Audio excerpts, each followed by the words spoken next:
Details లోకి వెళ్తే betting app కేసులో ప్రకాష్ రాజ్ ఈడీ విచారణను ముగిసింది. ప్రకాష్ రాజ్ ను 5 గంటల పాటు విచారించారు అధికారులు. ప్రకాష్ రాజ్ స్టేట్మెంట్ ను రికార్డ్ చేశారు. జంగిల్ రమ్మీ యాప్ ప్రమోషన్ పై ఈడీ అధికారులు ఆరా తీశారు. జంగిల్ రమ్మీ నుంచి ఎంత మనీ వచ్చింది అనే దానిపై కూడా విచారణ జరిపారు.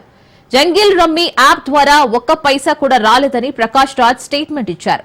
2016లో జంగిల్ రమ్మీ యాప్ ను ప్రమోట్ చేశానని ప్రకాష్ రాజ్ తెలిపారు. జంగిల్ రమ్మీ యాప్ యాజమాన్యంతో ఎలాంటి ఆర్థిక లావాదేవీలు జరగలేదని వెల్లడించారు. ఎవరు కూడా బెట్టింగ్ ఆడి మోసపోవద్దని కూడా కోరారు.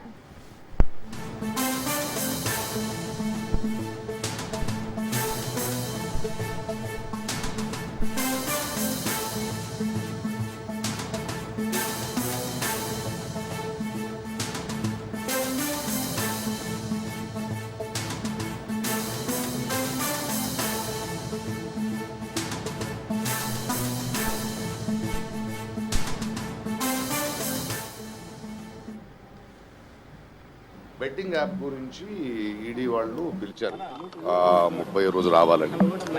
కొన్ని డీటెయిల్స్ ఏమేమి జరిగింది, మీకు వాళ్ళకి ఏం తీసుకున్నారు, ఎందుకు చేశారు, ఎప్పుడు చేశారు, వాళ్ళు యాజ్ ఎ డిపార్ట్మెంట్ వాళ్ళు పనిచేశారు.